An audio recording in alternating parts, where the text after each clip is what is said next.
જય શ્રી કૃષ્ણ મિત્રો, હરિયમ કિચનમાં તમારું હાર્દિક સ્વાગત છે। આજે આપણે સન્ડે સ્પેશિયલમાં બનાવશું કાજુ પનીર બટર મસાલા।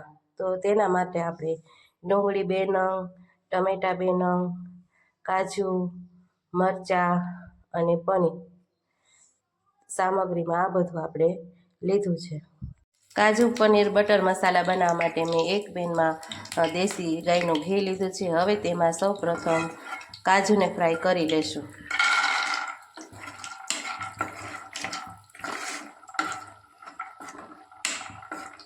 હવે આપણા કાજુ પણ એકદમ બ્રાઉન કલરના ફ્રાય થઈ ગયા છે। હવે તેને એક બાઉલમાં કાઢી લઈશું। ફરી પાછું એક પેનમાં તેલ લઈ અને મરચાં અને લસણને અને આદું તેને પણ સાતળી લઈશું।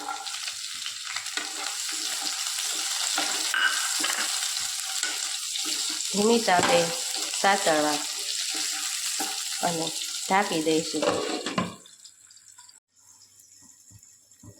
હવે આપણા મરચાં, લસણ અને આદું પણ એકદમ ફ્રાય થઈ ગયું છે, તેને પણ એક બાઉલમાં કાઢી લઈશું। ત્યારબાદ તેમાં ડુંગળી, ટમેટા અને તે બંનેને પણ સાતળી લઈશું। તેને પણ એકદમ ચડી જવા દઈશું। હવે આપણે એને ઢાંકણ ઢાંકીને ફ્રાય થવા દઈશું। હવે આપણે ડુંગળી અને ટમેટા એકદમ સરસ રીતે સતરાય અને ફ્રાય થઈ ગયા છે। એકદમ આછા ગુલાબી કલરના થઈ ગયા છે। એને પણ એક બાઉલમાં કાઢી લઈશું। આપણું ડુંગળી, ટમેટા, લસણ, આદું, મરચાં અને કાજુ એકદમ બધું સરસ રીતે ફ્રાય થઈ ગયું છે। હવે તેને ઠંડો પડવા દઈશું। અહીંયા અમૂલ મલાઈ પનીર ફ્રેશ લીધું છે। હવે તેના નાના નાના પીસ કરી લઈશું।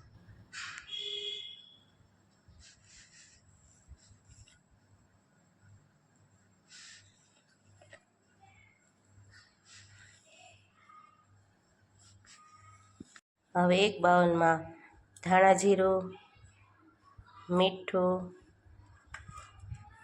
સૂકું લાલ મરચું અને હળદર ને ગરમ મસાલો એ બધું નાખી અને તેની પેસ્ટ બનાવશું। અહીંયા આપણે પનીરના પણ નાના નાના ટુકડા કરી લીધા છે અને પનીરને રગદળવા માટેની ગ્રેવી પેસ્ટ પણ તૈયાર કરી લીધી છે। ચટણી, હળદર, મીઠું અને ધાણા જીરું। હવે ફ્રેશ પનીરને તેમાં ઉમેરીને મિક્સ કરી લઈશું। આવી રીતે પેસ્ટમાં પનીરને એકદમ રગદોળી નાખવાના છે। એકદમ મિક્સ કરી દેવાના છે। હવે આપણે ચટણી, મીઠું, હળદર બનાવેલી પેસ્ટમાં પનીરને પણ એકદમ મિક્સ કરી લીધા છે। હવે એને ધીમા તાપે ફ્રાય કરી લઈશું। હવે આપણું તેલ ગરમ થઈ ગયું છે। હવે તેમાં પેસ્ટમાં મિક્સ કરેલું પનીર સાતળી લઈશું।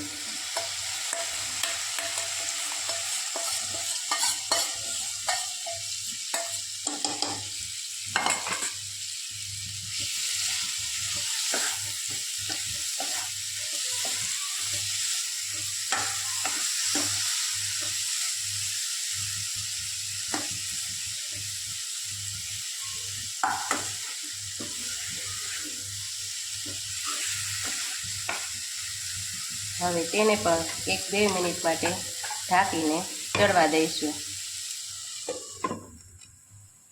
વચ્ચે વચ્ચે પનીરને હલાવતા રહો, તેનાથી મસાલો એકદમ સરસથી ભળી જાય।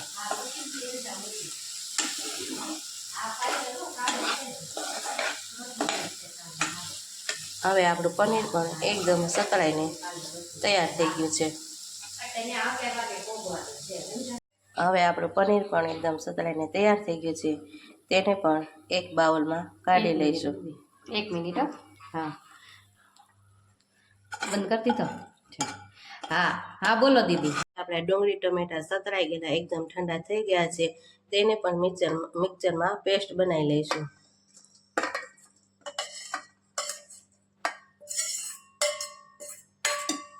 હવે મિક્સરમાં આપણે તેને એકદમ સ્મૂથ પેસ્ટ બનાવી લઈશું.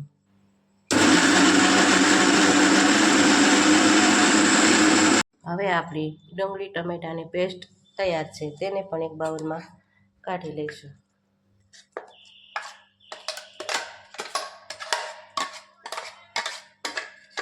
હવે આપણે મરચાં, આદુ અને લસણ એ ત્રણેયની પણ એકદમ સ્મૂથ પેસ્ટ બનાવી લઈશું.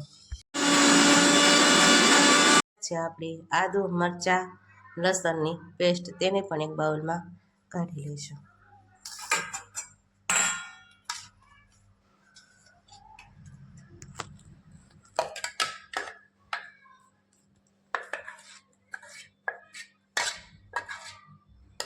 અહીંયા મેં 3 ચમચા માખણ લીધું છે.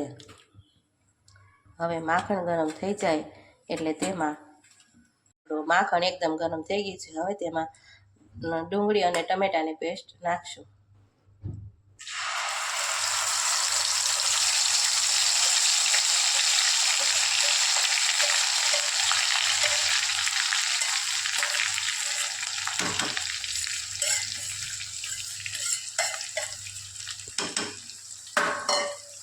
તેને એકદમ મિક્સ કરી અને લાવી લઈશું.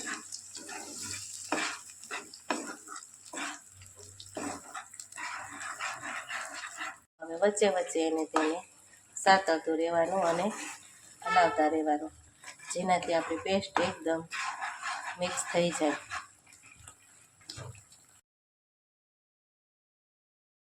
હવે આપણી ડુંગળી અને ટમેટાની પેસ્ટ એકદમ ચડી ગઈ છે. જુઓ, તેમાં તેલ પણ એકદમ છૂટું થઈ ગયું છે. હવે તેમાં આપણે લસણ, મરચું અને આદુની પેસ્ટ ઉમેરી અને તેને પણ એકદમ હલાવી લઈશું.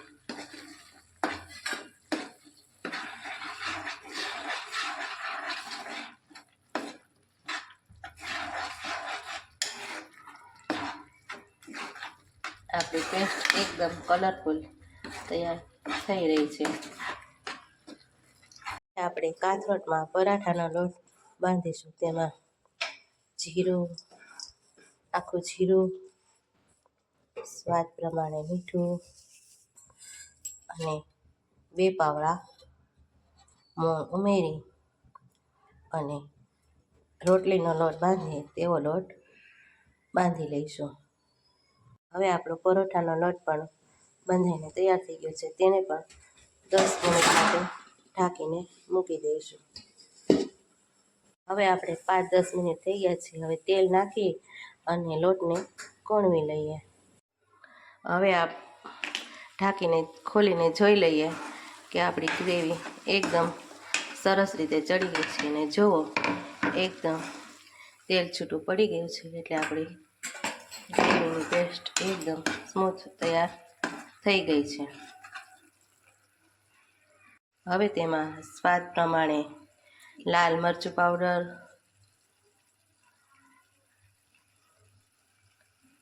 મીઠું,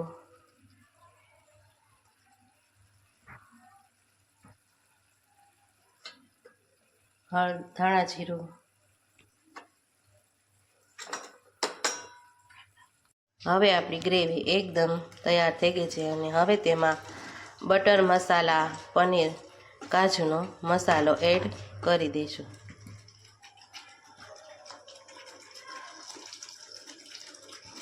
તેને પણ સરખી રીતે એકદમ મિક્સ કરી લઈશું.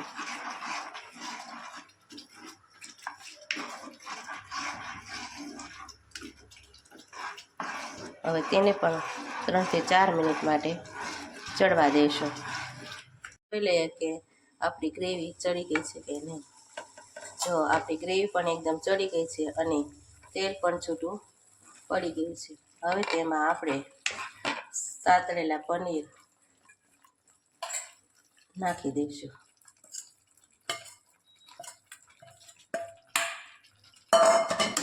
અને તેને પણ એકદમ મિક્સ કરી લઈશું.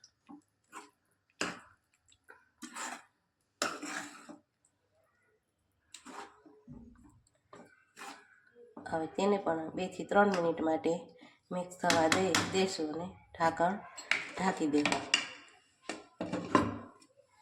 તો આપણું પનીર અને ગ્રેવી એકદમ ચડીને તૈયાર થઈ ગયા છે. હવે તેમાં ગાર્નિશ કરવા માટે કાજુ, તળેલા કાજુ,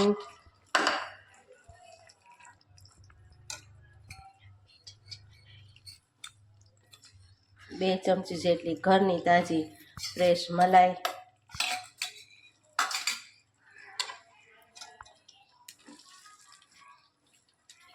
થી નાખી અને એકદમ મિક્સ કરી લઈશું. કાજુ મલાઈ નાખીને પણ એકદમ મિક્સ કરી અને 2 થી 3 મિનિટ માટે ચડવા દઈશું. તો જો મિત્રો, એકદમ બધું ચડી ગયું છે અને તૈયાર છે આપણું કાજુ બટર પનીર મસાલા. હવે તેને કોથમીરથી ગાર્નિશ કરીશું. તેના માટે મેં તાજી કોથમીર લીધી છે.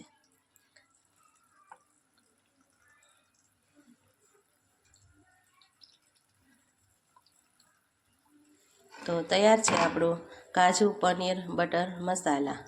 વિડીયો ગમ્યો હોય તો લાઈક, શેર, સબસ્ક્રાઈબ કરવાનું ભૂલતા નહીં. બેલ આઇકન કરજો, જેનાથી આવનાર વિડીયોની માહિતી તુરંત મળે. જય શ્રી કૃષ્ણ. હવે આપણો પરોઠાનો લોટ પણ બંધાઈને એકદમ પૂર્ણ આવી ગઈ છે. હવે તેના પરોઠા વણી લઈશું. તો આપણા ત્રિકોણિયા પરોઠા વણાઈને તૈયાર થઈ ગયા છે. તેને પણ તળીને શેકી લઈશું. આપણે પરોઠા પણ આવી રીતે ગુલાબી રંગના થાય ત્યાં સુધી શેકી લેવાના છે તેલમાં. તો તૈયાર છે આપણું શેકેલું પરોઠું. તૈયાર છે આપણું સન્ડે સ્પેશિયલ કાજુ બટર પનીર મસાલા, સાથે છે છાશ અને ગરમા ગરમ પરોઠા. તો ચાલો મિત્રો જમવા. જય શ્રી કૃષ્ણ.